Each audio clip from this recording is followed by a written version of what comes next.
I want you to maintain eye contact with her for the entire video, but I want you to practice different types of eye contact. For example, a seductive look. I want you to look at her with desire, like you're appreciating her feminine beauty and expressing that appreciation through your eye contact and through your facial expressions. You're maybe even feeling a little turned on.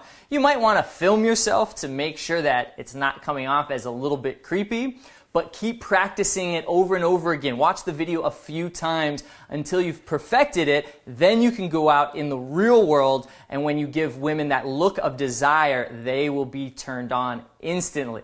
Ready? Go.